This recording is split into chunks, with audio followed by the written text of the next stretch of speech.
નમસ્કાર, હું છું આપની સાથે સંધ્યા અને હું છું આપની સાથે સિદ્ધાર્થ ધોળકિયા। મહા exit poll, mega exit poll લઈને અમે આપની સામે આવ્યા છીએ અને સંધ્યા, શરૂઆત વારાણસીથી કરવી પણ જરૂરી છે આ પોલને લઈને। બિલકુલ, તો વિશ્વના સૌથી મોટા લોકશાહીનો આ પર્વ પૂર્ણ થઈ ગયો છે અને હવે મહાપરિણામની બસ ઘડીઓ ગણાઈ રહી છે। દેશની 543 લોકસભા બેઠક પર મતદાન પૂર્ણ થતાની સાથે જ 8,000 થી વધુ લોકોના ભાવિ ઈવીએમમાં સીલ થઈ ગયા છે। 7 તબક્કામાં 44 દિવસ સુધી ચાલેલી લોકસભાની ચૂંટણી શાંતિપૂર્ણ માહોલમાં પૂર્ણ થઈ ગઈ છે। હવે 4 જૂને આવનાર પરિણામની રાહ જોવાઈ રહી છે। પરિણામ જાહેર થાય તે પહેલા દેશના સૌથી મોટા નેટવર્ક ન્યૂઝ 18 નેટવર્ક દ્વારા દેશનો સૌથી મોટો એક્ઝિટ પોલ કરવામાં આવ્યો છે અને દેશના 21 રાજ્ય 518 થી પણ વધુ બેઠક પર સર્વે કરવામાં આવ્યો છે અને જેમાં 1 લાખથી વધુ લોકોનો સંપર્ક કરી અને પરિણામને લઈને જનતાનો મિજાજ જાણવાનો પ્રયાસ કરવામાં આવ્યો છે। 15 ભાષામાં કરાયેલા આ મહા એક્ઝિટ પોલમાં લોકોને રૂબરૂ મળી તેમનો મત જાણ્યો, જેમાં ન્યૂઝ 18 નેટવર્કની ટીમે 21 થી વધુ રાજ્યના શહેરો અને ગામડાઓમાં 1,08,780 લોકોની જનતાની મૂળ તપાસ્યો। બિલકુલ, તો આ જનતાનો મૂળ તપાસવાનો પ્રયત્ન કર્યો છે।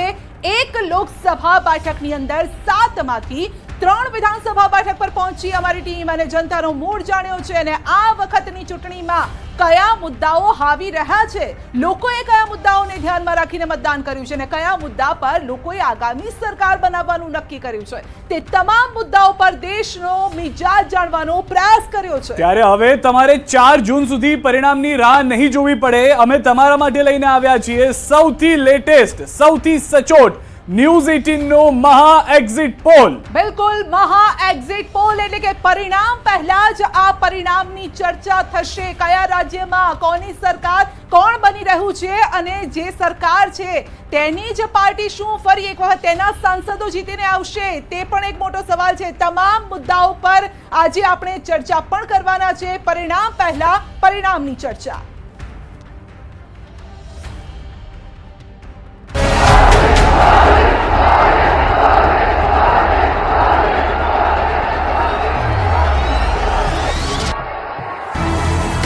मैं देख रहा हूं कि आंधी है। एनडीए सरकार 400 पार। एक सीट के अलावा सब सीटें जीत रहे हैं। कौन सी सीट? एक लड़ाई में क्यूटो। हर साल 1 लाख रुपया, 8,500 रुपया महीने का खटाखट खाता रहेगा।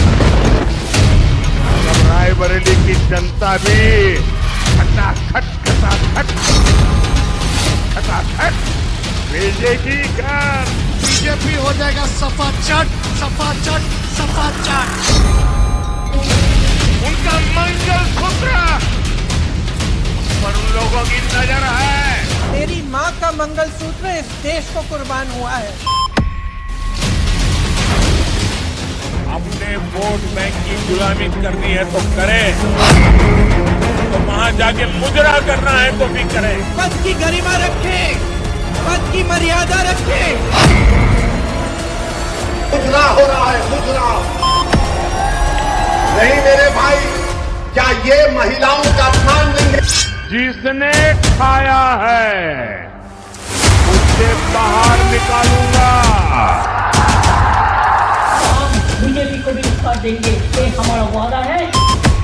धर्म के आधार पर आरक्षण नहीं दिया जाएगा। तुम्हारे पास परिवार नहीं है, तुम हिंदू भी नहीं है। 140 करोड़ देशवासी वही मेरे वारिस है। 2047 के लिए काम कर रहा हूं। वो बोल रहे हैं कि 47 तक अब 47 का शाश्वत भी रहेंगे। अरे करो भाई, आ जाओ भाई।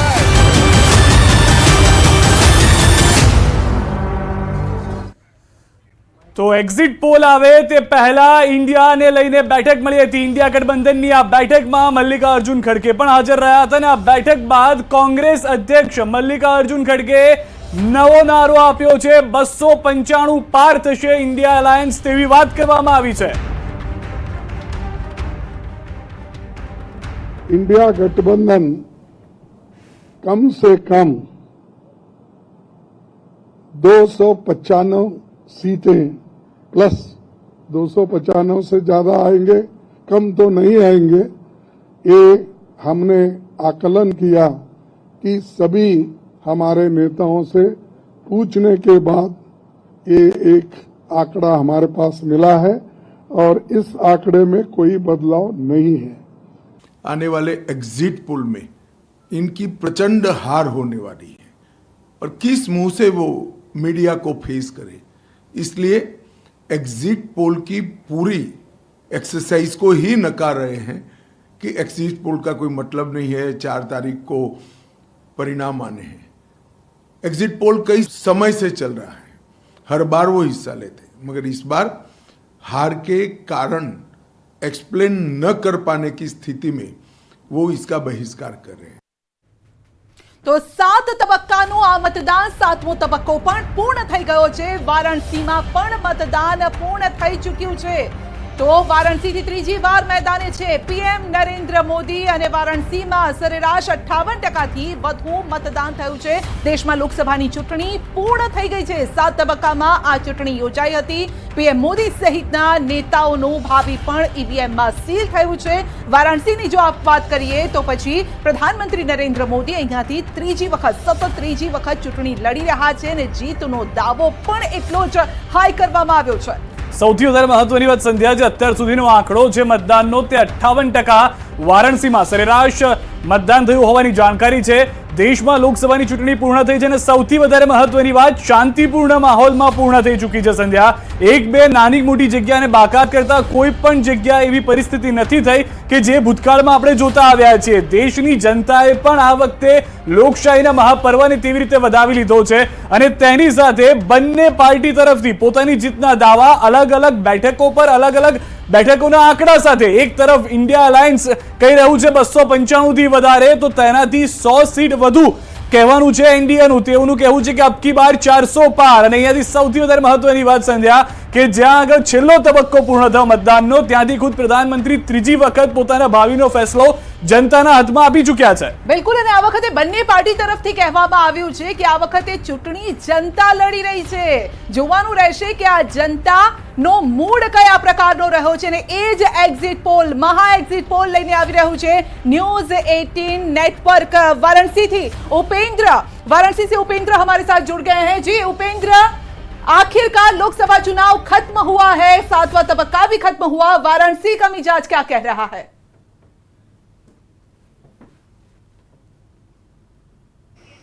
देखिए, लोकसभा चुनाव खत्म हो गया है और अब जो निर्वाचन आयोग की जो गाइडलाइंस है उसको भी हम अब वो खत्म हो गई हैं। तो फिलहाल अब अगर हम विश्लेषण की बात करें तो ये साफ तौर पे कहा जा सकता है कि वाराणसी का जो चुनाव था, जो मैंने गांव-गांव, शहर-शहर, गली-गली, घाट-घाट देखा, उसमें सिर्फ और सिर्फ मुद्दा नरेंद्र मोदी का नाम, नरेंद्र मोदी का चेहरा था। यहाँ पर नरेंद्र मोदी बनाम सब कुछ था और प्रधानमंत्री नरेंद्र मोदी के नाम पर यहाँ पर वोट पड़ा है।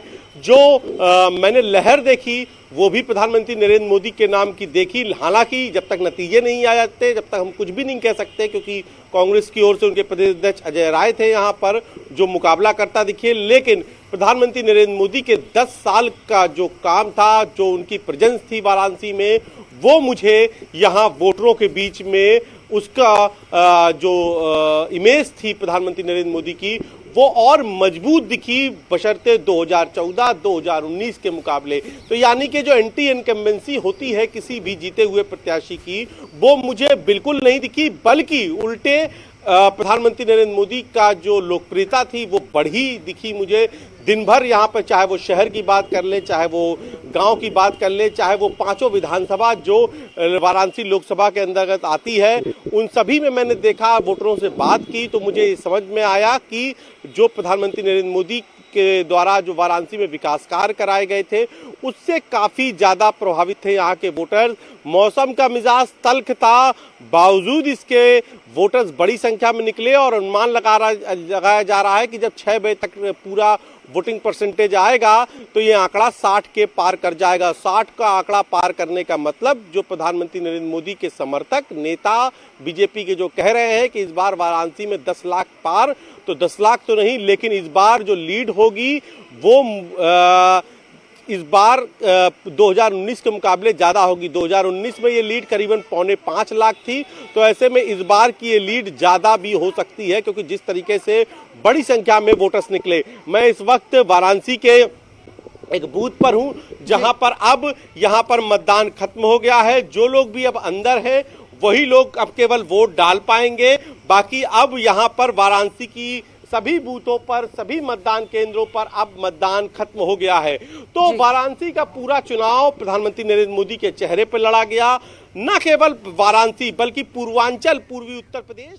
जी बिल्कुल उपेंद्र, आपका शुक्रिया हमारी साथ जुड़ने के लिए। तो અત્યારે 58% જેટલો આંકડો સામે આવી રહ્યો છે, પરંતુ બાદમાં 60% ઉપર આ મતદાન જઈ શકે છે એવી વાત ગ્રાઉન્ડ ઝીરો પરથી સામે આવી રહી છે। અને સૌથી વધારે મહત્વની વાત, આના પર ચર્ચા પણ જરૂરી છે। જપનભાઈ પાઠક રાજકીય વિશ્લેષક પણ અમારી સાથે જોડાઈ ગયા છે અને દીપકભાઈ જોશી ભાજપથી નેતા પણ જોડાઈ ગયા છે। સૌથી પહેલા દીપકભાઈ આપની પાસે, કારણ કે આપ આવ્યા તે પહેલા જ મલ્લિકાર્જુન ખડગેનું એ નિવેદન 295 ઉપરની વાત તેમના તરફથી આ વખતે કરવામાં આવી। અત્યાર સુધી સીટ ડિસ્ક્લોઝ નહોતી કરવામાં આવી, પરંતુ હવે કદાચ તેઓને લાગી રહ્યું છે કે તેઓની સરકાર બની રહી છે। સૌથી પહેલી પ્રતિક્રિયા આપની। જુઓ, સૌથી પહેલાં એક વસ્તુ કહીશ, જ્યારે કોઈ પણ પોલિટિકલ પાર્ટી હોય છે ને, એના માટેની પરીક્ષા જો કહી શકીએ તો એ ઇલેક્શન હોય છે। અને જેટલું તમે કોન્ફિડન્સથી તમે બોલો છો, અથવા તો તમે જે કરેલા કાર્યો છે, તમારો અંતર આત્મા જે બોલતો હોય છે એ બતાવે છે।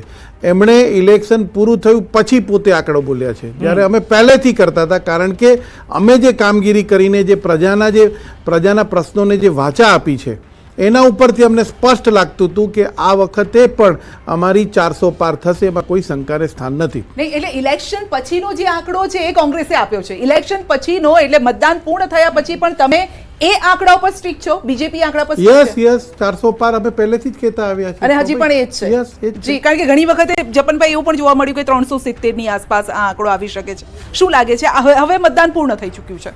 એટલે આ કોંગ્રેસે એનો પોતાનો એક્ઝિટ પોલ કીધો, અને ભાજપનો પ્રી પોલ, ડ્યુરિંગ પોલ અને એક્ઝિટ પોલ સેમ છે।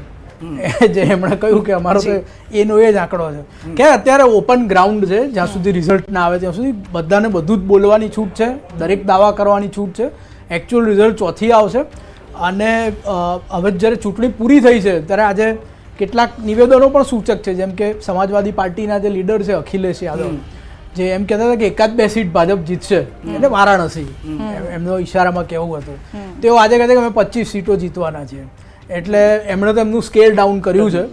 કેટલાક એવા હોય છે કે જે ચોથીનું રિઝલ્ટ આવે ત્યાં સુધી સ્કેલ ડાઉન ના કરીને પોતાનો અભિપ્રાય એ જ જોશમાં આપે। તો ઇટ્સ એન ઓપન ગ્રાઉન્ડ ચોથી સુધી, જેને જે દાવો કરવો એ કરી શકે છે, એમાં કંઈ ખોટું નથી। પણ જપનભાઈ, આ વખતે એક મહત્વની વાત જે જોવા મળી ચૂંટણી પહેલા, હું સંધ્યા જ્યારે પણ ચર્ચા કરતા હતા, એક મહત્વનો મુદ્દો હંમેશા રહ્યો ઉત્તર ભારત, દક્ષિણ ભારત। શું આ વખતે એ ફેક્ટર એનડીએ માટે કે ઇન્ડિયા માટે, આપ એને કઈ રીતે જોઈ રહ્યા છો કે જે ભાગલા પાડવાની વાત થઈ, અલગ મુદ્દા તેના પર ચર્ચા થઈ? એટલે આ વખતે અનેક ડિવિઝન પ્લે થયા। એક દક્ષિણ ભારત વર્સિસ ઉત્તર Bharat, OBC SC ST versus others, Adani Ambani એટલે પૈસાદાર લોકો વર્સિસ ગરીબ લોકો, અનેક ડિવિઝન। ગુજરાત વર્સિસ મહારાષ્ટ્ર પણ પ્લે થયું છે। મહારાષ્ટ્રમાં તમે જો તો રેમ્પેન્ટ સંજય રાઉતે ગુજરાત ઔરંગઝેબ જન્મ્યો તો એનું રાજ્ય છે વગેરે વગેરે ચીજો કહી છે।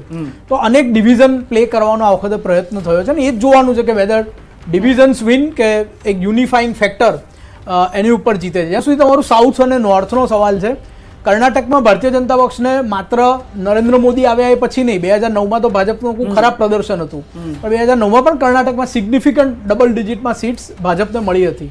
એન્ડ ઇફ યુ બિલીવ કે સાઉથમાં છે, પોંડિચેરીમાં અત્યારે ભારતીય જનતા પક્ષ ની સરકાર છે, જે તમિલનાડુની વચ્ચે આવેલું પોકેટ છે। આંધ્રપ્રદેશમાં આ વખતે બીજેપી વિલ ગો અપ, જો કે સીટ બહુ ઓછી લડ્યું છે, આઈ થિંક આંધ્રપ્રદેશમાં ખાલી 6 જ બેઠકો લડ્યું છે, પણ આંધ્રપ્રદેશમાં it will go up BJP.